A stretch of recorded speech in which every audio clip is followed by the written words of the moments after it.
night, the Archbishop makes an impassioned plea for peace following a foiled arson attempt at a Catholic church.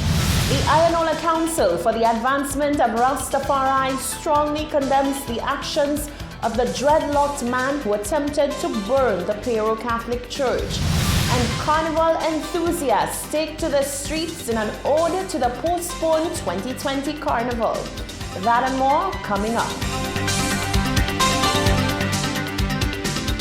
This is the Hot 7 Nightly News with Loveless and Amy Joseph. Good night. It is Monday, the 20th of July, 2020. Welcome to the Hot 7 TV Nightly News on Flow, Channel 117, Kiss FM, the Caribbean Hot FM mobile app, and our Caribbean Hot 7 TV Facebook page. I'm lovely St. Amy Joseph. Thank you for joining us. On Sunday, parishioners of the Peru Catholic Church were left traumatized after a lone arsonist launched combustive missives at a statue outside the church and then made his way inside chanting, "Burn Jesus." Archbishop Robert Rivas has made an impassioned plea for peace, but says the Catholic Church now has to grapple with the reality that tighter security at various parishes is a must. The incident has sent shockwaves throughout the nation, given that it is reminiscent of the 2000 New Year's attack on the minor basilica of the Immaculate Conception in Castries, where churchgoers were doused with petrol and set ablaze. A nun and a priest died as a result of that attack in 2000. Genevieve Gonzague begins our reporting tonight. 20 years after the deadly attack on the minor basilica of the Immaculate Conception, churchgoers at the Peru Catholic Church have lived through an incident that was reminiscent of that attack. The arson attempt was foiled by the quick action of parishioners, but it was nonetheless traumatic. The man hurled a combustible missive at a statue outside the church and then made his way inside, chanting, "Burn Jesus." He was successfully restrained, but the terror that he incited was palpable. Archbishop Robert Rivas has indicated such incidents call for the fellowship to be more vigilant. He is also calling for peace among all religions, particularly between Catholic Christians and Rastafarians. We have had too many of these things happening with the Catholic Church, and unfortunately, each time we are identifying the same type of people or set of people who are perpetrating the crime.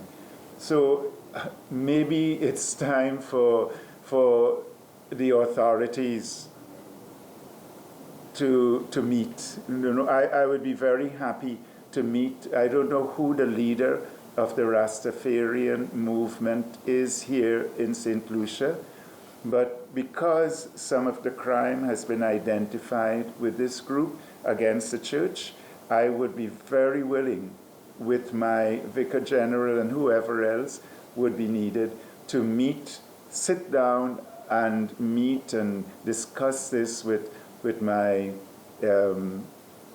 brother leaders in the Rastafarian movement here in St. Lucia, and to work towards a peaceful resolution.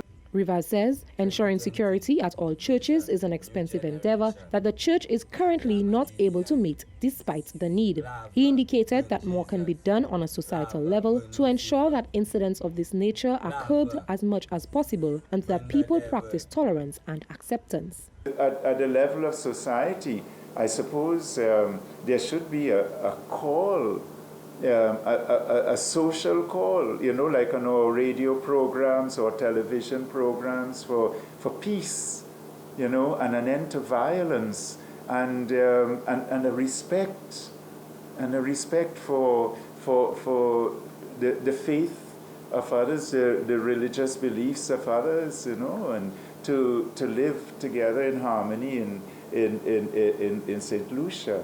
Rivas explained that he is well aware of people who impersonate the lifestyles of others and says if that is the case with the dreadlocked individual, it must be addressed.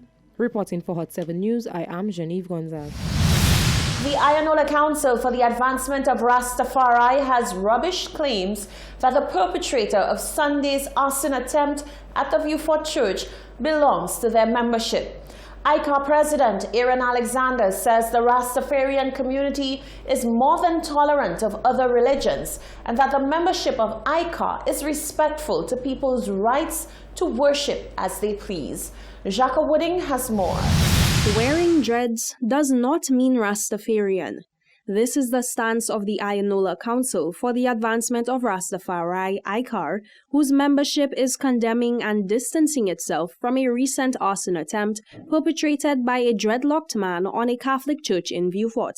ICAR President Aaron Alexander says this is not acceptable behavior, and such extremist demonstrations are not condoned by the Rastafarian community. When somebody behave that way and they have locks on their head, people will be quick to say it's Rasta, but we have to also remember that nowadays dreadlocks is a style. I see you growing sort of what looks like a dread there, Miguel.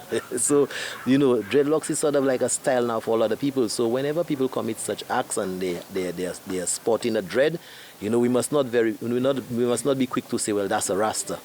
Because these are not the tenets, these are not the teachings of Rastafari, and we totally condemn those things, and we would not like that for ourselves while we're in our tabernacle celebrating for some other group of persons or a person to come into our tabernacle and cause this kind of havoc. We would totally not accept these things, so we would not do it onto others. Discussions surrounding the incident have sparked speculation that the perpetrator may have been under the influence of a narcotic substance such as cannabis. Alexander stressed that there is no evidence to associate the use of cannabis to such behaviors. And further, ICAR Communications Officer Emerson Nurse added that in the case of the gentleman in question, the results of a drug test is yet to be released to the public. There is no evidence or no proof of any of these things. I mean, cannabis has been part of our faith for centuries, since Rastafari come on the scene, so there is no evidence of any link to cannabis with this kind of behavior. That incident yesterday should have no bearing on the process, on the progress that is being made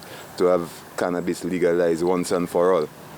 We don't even know if the individual himself uses cannabis, so we shouldn't be jumping to conclusions or going anywhere too far. Nurse went on to address claims that certain phrases uttered by the man captured in the video can be connected to the Rastafarian community. I don't think Rastafari necessarily has to do with all these little slangs and so on people pick up from music. No, like I mentioned from the top, we just totally not connected to that kind of thing.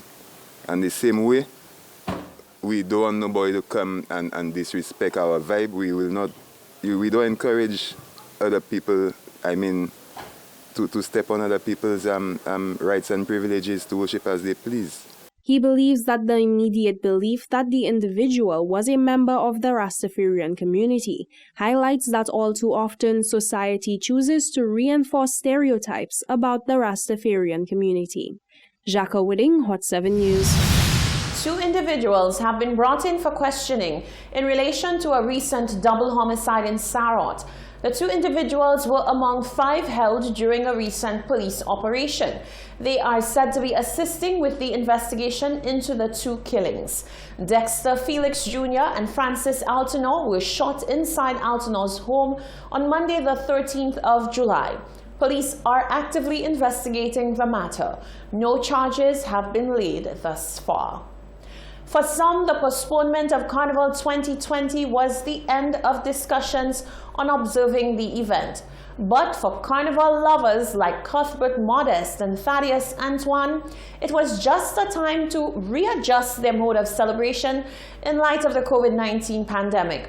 Our cameras took in the action of their early morning festivities as they made their ode to Carnival 2020. The people say too much corona in the land, so no carnival, no carnival. So no woman, no carnival, no woman, no carnival, no woman, no bacchanal, no woman, no bacchanal. Watch me there.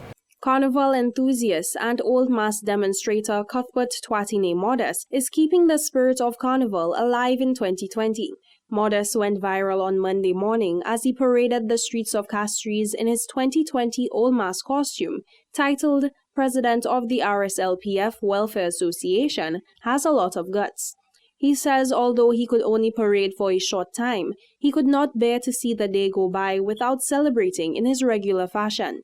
From Saturday night, I miss the vibes no boss. That was supposed to be Calypso finals. And this one against our Old Mass, I miss that. Two things I love. Old Mass and Calypso finals. That's the best part of Carnival for me. Well, I'm just keeping the street alive, you know what I'm saying? I haven't seen anybody, so I'm keeping alive. I love my Old Mass, so I'm playing because no woman, no carnival. Another popular Old Mass demonstrator, Robert Poulbois Coldra, shares similar sentiments, but has chosen to keep the intricate costumes for 2021.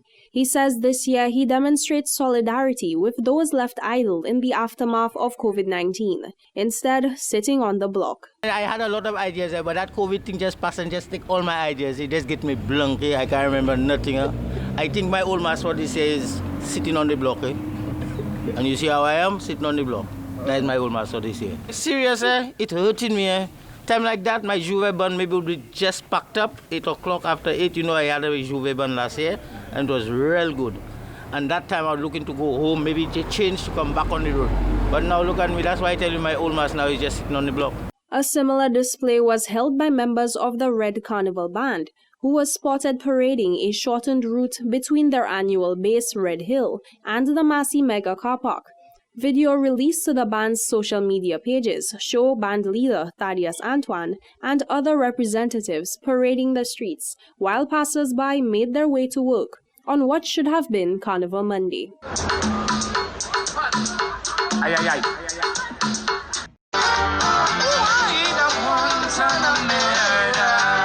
Jacko Wooding, Hot 7 News. You're watching the Hot 7 TV Nightly News. Still to come, the public weighs in on the attempted arson at the Pero Catholic Church. The St. Lucia Labour Party hosts its first virtual Market Steps meeting. And Masha City Carnival. That and more coming up after the break.